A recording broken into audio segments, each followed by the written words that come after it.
Kenneth Brown and Joel Davis yesterday had a discussion on post-ideological political thinking. And this is an interesting notion. It's one that I think we should all understand, and it's a timely one. So go ahead and check out that video. I'll link it in the description. I'd actually recommend watching it before you watch this. But just briefly to summarize, from Ken's perspective, post-ideological political thinking amounts to accepting that ideology, at least as it's been conceived in these circles loosely over the last few years, is actually essentially a pornographic fixation. In the same sense that porn simulates sex and reproduction, ideology simulates sociality and power. When in reality, if you focus on porn, you're hurting your actual productive prospects.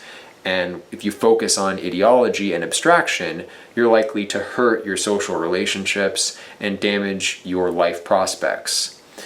So if you really want to acquire power, you instead have to focus on your individual virtue and who you associate with and your view of God, your spirituality, your view of history, basically destroying your illusions, destroying these kind of partisan takes that many of us have been basically indoctrinated with over the last few years.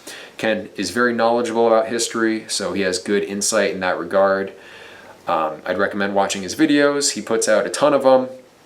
And then from Joel's perspective, post-ideological political thinking essentially means opening up new kinds of dialogues which are intended to disclose the competing interests and incentives and disclose the true power structure as it exists, power dynamics, and with this knowledge, to open up a space for negotiating these differences in a sober way, accepting that we're all living on the same planet. We have to find a way to get along. And from his perspective, the way to do that is to make sure that we are, if we act politically, and not all of us should, but if we act politically, act in the service of some of the interests, at least, of the elite. We want to build, from his perspective, this kind of intellectual framework, power analytical framework perhaps, through which the elites might reconsider some of their harmful activities. And, that's a broad, ambitious goal. I support him in what he's doing. Not necessarily my perspective, though. For my part, I would say I'm coming at things not in a post-ideological way, but a pre-ideological way, in that I'm basically an Aristotelian when it comes to politics. What are we doing with politics? Well, politics comes from the Greek polis, the city-state, and the purpose of the polis for Aristotle was to improve the virtue of the citizen. And, in one sense, we were fatalistically consigned to political relations because for Aristotle, man is the political animal. You can't separate the individual from his social context. So being that we are going to be in society, we have to think consciously about how our bonds with others relate to our efficient use of our higher faculties. That's virtue is essentially an excellence that you possess. Happiness for Aristotle rests in the most unimpeded use of your proper virtue. So that means finding your place in society, and for society to help you find your place, it has to be led by justice and not the tyranny of individual personal interest. So this doesn't look like an ideological analysis to me. And most significantly, this looks like the kind of thing we can actually do. If that's the purpose of politics, and it's not like Schmidt conceives it to be like deciding on the friend-foe distinction or something like that, if politics is about improving each other through our social relations, we don't have to have sovereignty to do that. We can actually do that in a voluntary way. And if you look at the situation of the Greeks, they possessed a supremacy of infantry units and tactics. So a relatively small band, and this was the case with many Indo-European societies, a relatively small band of educated, trained, well-armed young men could effectively surmount much larger, better organized foes and colonize their territory. So the world was more or less open to the Greeks if they could get along, right? Also, of course, there were many cities, so you could move to another one if you didn't like the laws where you were.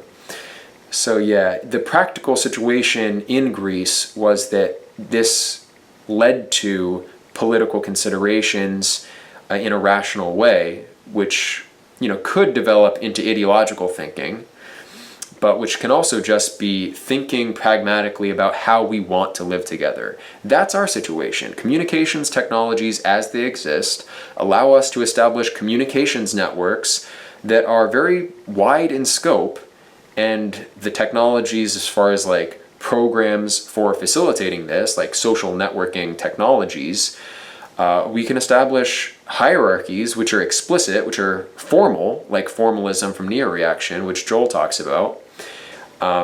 We can institute hierarchies that are just and which benefit everyone involved by redistributing the executive function so that it's not everybody just doing what they want, but everyone looking to the experts on the like relevant material involved in decision and then heeding that advice. I mean, this is where the Latin term authority, auctoritas, comes from. The authority of a teacher who knows better than you. And that involves humility. Ultimately, I think that's the kind of mentality we have to accept, getting over our own egos and vain ambition and simply relating to each other in a human way. So I've had this kind of view for quite a while. Maybe 5 or 6 years ago, I criticized people on YouTube in what would later become the alt-right for basically having the mentality of 18th century French aristocrats, as though they could rationalistically construct a proper form of government, the right kind of constitution of society, and then impose it on the world. Well, they're not aristocrats. They're people on the internet discussing ideas, but not relating to each other in a direct sense, not discussing actual cooperation. So that's been my focus, and I'm an experimental thinker, so I've tried this, right? I've gotten people together and lived together, people I met on YouTube, and done this multiple times, and I failed because I was immature, because we were all immature. Everyone just wanted to do what they felt like doing, and this society does not discipline us in a way that really leads to early maturity. There's like a prolonged adolescence leading all the way into your mid to late 20s. So in many ways I was not prepared, but I learned a lot of lessons, and that's how experimental science works. You try something again and again and see what happens. Recently I tried an academy project with a forum that I did with Ken, and that went well, but people stopped being interested, I think because the commitment was just too much. So now I'm doing an email list that is basically a philosophy study group. We do 2 conversations per week. There's 15 people involved, and I randomly sort so that you talk to 2 random people every week. You schedule between yourselves. Right now we're doing introductory conversations. Next we're moving on to Pythagorean studies, and then on to the other pre-Socratics, and so forth.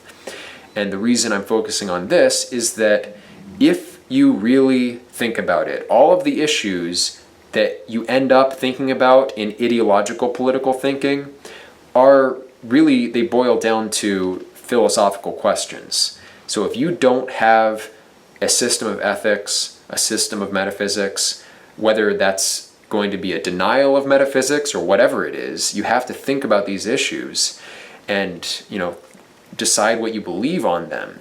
Otherwise, cooperation is very difficult. People recently have talked in a way that I'm sympathetic to about the Benedict option. How do you insulate yourself from the damaging elements of our society?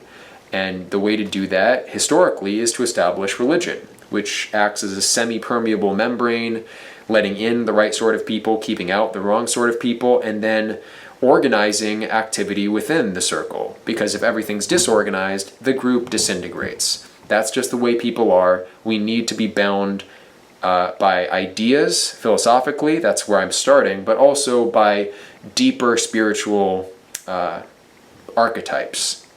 And mythology has historically been the way to achieve that, mythology and religion. Now, I'm not starting a religion, but I do think that essentially philosophy aims at the same task as religion.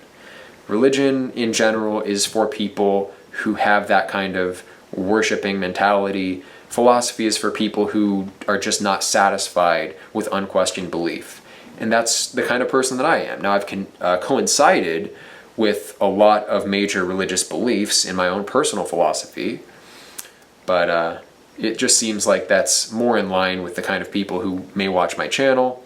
And I have had a lot of fun discussing with the people I've talked with. It's been beneficial to me, so I want to keep that up. If you would like to join, send me your email address, message me on Discord. I'll link to that in the description. Just private message me on my Discord and send me an email address that you don't mind others seeing, and I'll include you with the next class of people we'll bring into this. I'd like to keep these discussion groups pretty familiar and cozy, so the people who are in it now will remain and move on, and then anybody who wants to join now or in the future will be grouped together until there's a sufficient number, and then they'll begin as a class. So, hopefully you understand why I want to do this, and there's a lot of directions for scaling into a broader academic system, and ultimately, yeah, I think real community is something that should be done, and there's many ways of doing it more intelligently than just starting a commune somewhere. I mean, one way is to have an organization, a fraternal organization or a religious organization, that you collect membership dues, save money, and then purchase properties that are used for administration or even used to house people who are going to be returning and, offering a return on investment, basically. That's what the manorial system in Europe achieved. So the means of production are owned by this collective. So in the feudal system, the lord was not a collective, but in our case, it could be a collective that owns the means of production.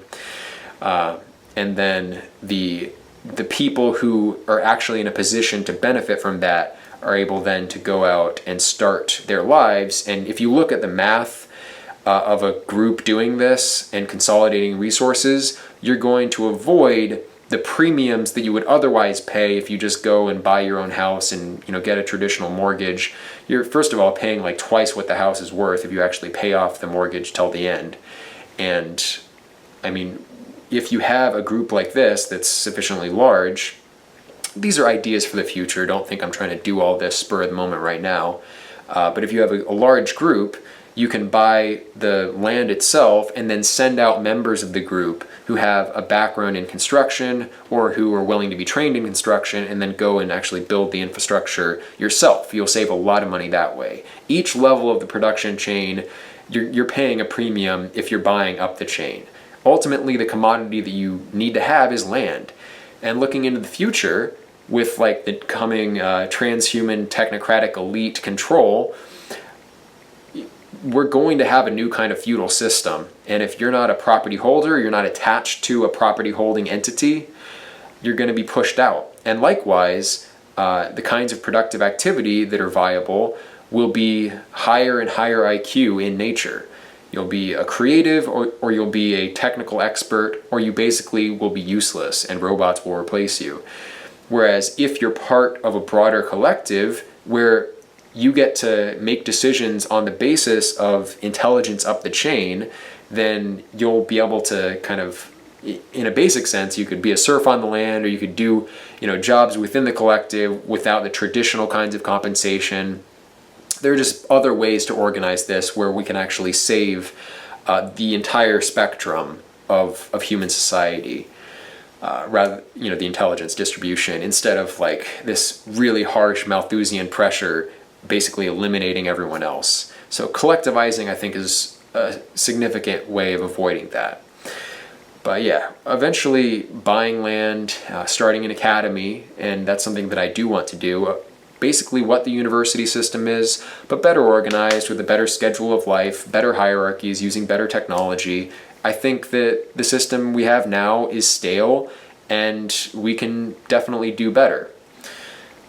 So in that vein, then, I'm also reopening my Patreon, so I'm going to link to that in the description.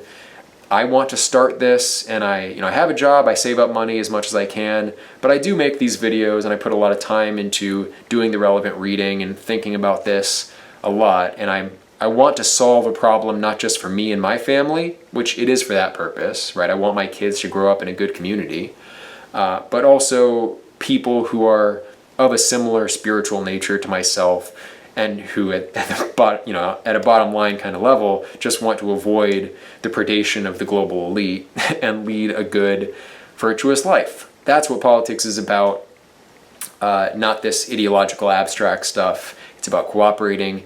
If you can't cooperate yourself, maybe consider donating to me on Patreon, and I will build this, and then maybe one day, if I'm successful, you can join in and reap some benefits from that. So thank you for listening. Have a good day.